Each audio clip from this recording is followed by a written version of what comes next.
আমি মনোজ আর আপনারা দেখছেন মনোজ স্পেশাল চ্যানেলের তরফ থেকে সবাইকে স্বাগত। তো সংবিধানের কিছু গুরুত্বপূর্ণ কোশ্চেনের সিরিজটি স্টার্ট করেছি, তারই আজকে পার্ট 4 নিয়ে আলোচনা করব। তোমরা যারা আগের ভিডিওগুলি দেখোনি অবশ্যই ডান দিকে দেওয়া উপরে আই বাটন থেকে দেখে নেবে। আজকের প্রথম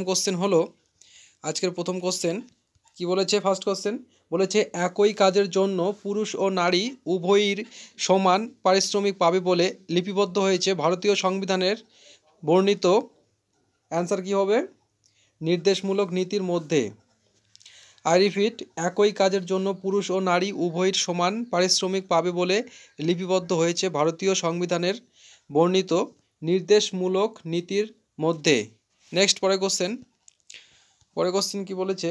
সংবিধানের ৪৫ নং ধারায় নির্দেশমূলক নীতির বর্ণনায় শিক্ষা সম্পর্কে কোন নীতির কথা বলা হয়েছে?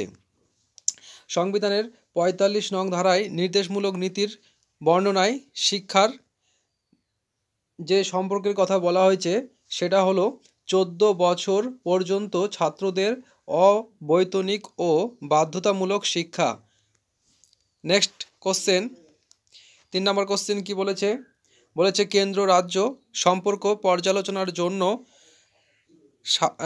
সারকিয়া কমিশন গঠিত।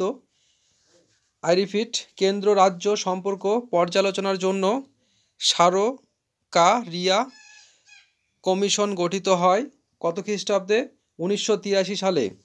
নেক্সট পরের কোশ্চেন বলেছে, ভারতের সংবিধানে বর্ণিত যুগ্ম তালিকার অন্তর্ভুক্ত বিষয়গুলির সংখ্যা কত? অ্যান্সার হয়ে যাবে ৫২। ভারতের সংবিধানে বর্ণিত যুগ্ম তালিকার অন্তর্ভুক্ত বিষয়গুলির সংখ্যা কত? ৫২। নেক্সট পরের কোশ্চেন, ৫ নম্বর কোশ্চেন কি বলেছে? বলেছে সংবিধানে কেন্দ্র ও রাজ্যগুলির মধ্যে ক্ষমতা বন্টন ব্যাপারে যুগ্ম তালিকাটি অনুকরণ করা হয়েছে।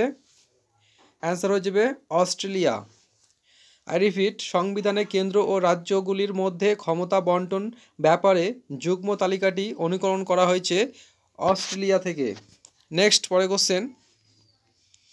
কোশ্চেন বলেছে যে রাজ্যসভায় উপস্থিত ও ভোট প্রদানকারী ২/৩ সদস্যের গৃহীত প্রস্তাবের ভিত্তিতে পার্লামেন্ট রাজ্য তালিকাভুক্ত বিষয়ে আইন প্রণয়ন করতে পারে সংবিধানের ২৪৯ নং ধারা বলে। নেক্সট পরের কোশ্চেন কি বলেছে? বলেছে যুগ্ম তালিকাভুক্ত কোন বিষয় নিয়ে সংঘাত উপস্থিত হলে কোন আইনটি কার্যকর হবে? যুগ্ম তালিকাভুক্ত কেন্দ্রীয় আইনটি কার্যকর হবে। নেক্সট পরের কোশ্চেন বলেছে সংবিধানের তালিকা বহির্ভূত অবশিষ্ট ক্ষমতা ন্যস্ত করা হয়েছে কেন্দ্রীয় সরকারের ওপর। অ্যান্সার হয়ে যাবে কেন্দ্রীয় সরকারের ওপর। নেক্সট পরের কোশ্চেন, ১০ নম্বর কোশ্চেন কি বলেছে? অর্থ কমিশন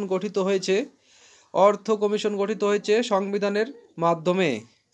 নেক্সট পরের কোশ্চেন হলো কত বছর অন্তর রাষ্ট্রপতি অর্থ কমিশন গঠন করেন?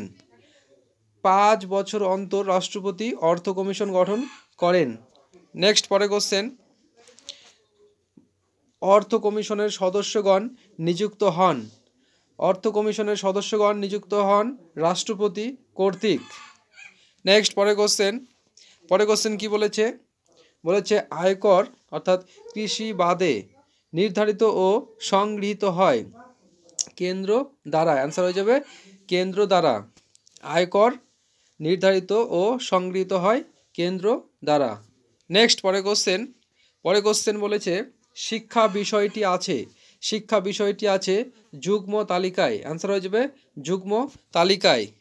নেক্সট পরের কোশ্চেন, কেন্দ্র ও রাজ্যের আর্থিক সম্পর্কের কথা বলা আছে সংবিধানের।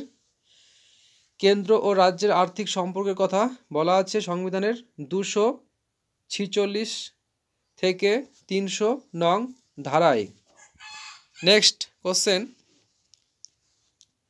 কেন্দ্র ও রাজ্যের আর্থিক সম্পর্কের কথা বলা আছে সংবিধানের। কেন্দ্র ও রাজ্যের আর্থিক সম্পর্কের কথা বলা আছে সংবিধানের 246 থেকে 300 নং ধারায়। নেক্সট কোশ্চেন বলেছে পরিকল্পনা কমিশনের সহসভাপতি ও মন্ত্রী নন এমন 3 জন সদস্যকে নিযুক্ত করেন।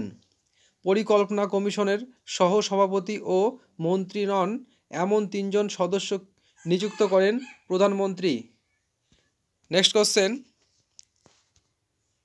প্রথম পঞ্চবার্ষিকী পরিকল্পনা শুরু হয়।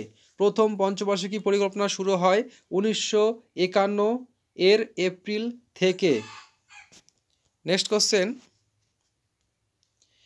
ভারতের পরিকল্পনা কমিশনের সভাপতি হন। ভারতের পরিকল্পনা কমিশনের সভাপতি হন ভারতের প্রধানমন্ত্রী। নেক্সট কোশ্চেন পরিকল্পনা কমিশনের সদস্য সংখ্যা কত? পরিকল্পনা কমিশনের সদস্য সংখ্যা হলো 8। অ্যান্সার হয়ে যাবে 8। পরে কোশ্চেন জাতীয় উন্নয়ন পর্ষদ গঠিত হয়।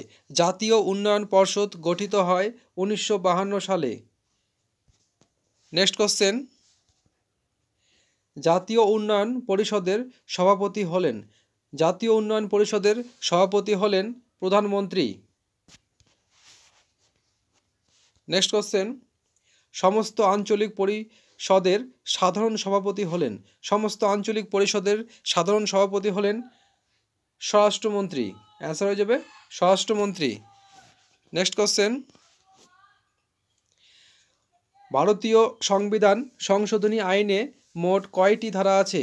ভারতীয় সংবিধান সংশোধনী আইনে মোট 59টি ধারা আছে। নেক্সট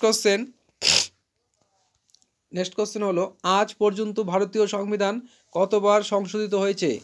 90 বার। আজ পর্যন্ত ভারতীয় সংবিধান কতবার সংশোধিত হয়েছে? অ্যান্সার হয়ে যাবে 90 বার। নেক্সট কোশ্চেন রাষ্ট্রপতিকে অপসারণ করতে উচ্চ বা নিম্নকক্ষের কমপক্ষে কতজন সদস্যের স্বাক্ষরিত নোটিশ দেওয়া প্রয়োজন? অ্যান্সার হয়ে যাবে রাষ্ট্রপতিকে অপসারণ করতে উচ্চ বা নিম্নকক্ষের কমপক্ষে মোট সদস্যের 1/3 স্বাক্ষরিত রাষ্ট্রপতিকে অপসারণ করতে উচ্চ বা নিম্নকক্ষের কমপক্ষে মোট সদস্যের 1/3 স্বাক্ষরিত নোটিশ দেওয়া প্রয়োজন। নেক্সট পরে কোশ্চেন হলো রাষ্ট্রপতি পদত্যাগ করতে চাইলে কার কাছে পদত্যাগপত্র পেশ করবেন? রাষ্ট্রপতি পদত্যাগ করতে চাইলে উপরাষ্ট্রপতির কাছে পদত্যাগপত্র পেশ করবেন। নেক্সট কোশ্চেন কোন সংবিধান সংশোধনীতে লোকসভাকে সংবিধানের যে কোনো অংশ সংশোধনের অধিকার দিয়েছে? 42তম সংবিধান সংশোধনীতে লোকসভাকে সংবিধানের যে কোনো অংশ সংশোধনের অধিকার দিয়েছে। অ্যান্সার হয়ে যাবে 42তম। নেক্সট পরে কোশ্চেন ভারতের রাষ্ট্রপতি হলেন রাষ্ট্রপ্রধান। মনে রাখবে ভারতের রাষ্ট্রপতি হলেন রাষ্ট্রপ্রধান। নেক্সট পরে কোশ্চেন কি আছে? পরে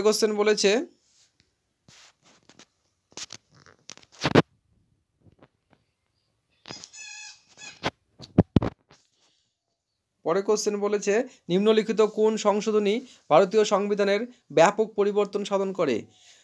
42তম। অ্যান্সার হয়ে যাবে 42তম সংশোধনী ভারতীয় সংবিধানের ব্যাপক পরিবর্তন সাধন করে।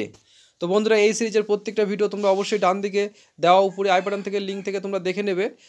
প্রত্যেকটা কোশ্চেন কিন্তু খুবই গুরুত্বপূর্ণ তোমাদের আগামী পরীক্ষার জন্য। তো আই হোপ তোমরা অবশ্যই তোমাদের পরীক্ষায় সাফল্য হবে। আর তোমরা সবাই জোরদারভাবে প্রিপারেশন নাও। জয় হিন্দ, বন্দে মাতরম। সবাই ভালো থাকবে, সুস্থ থাকবে।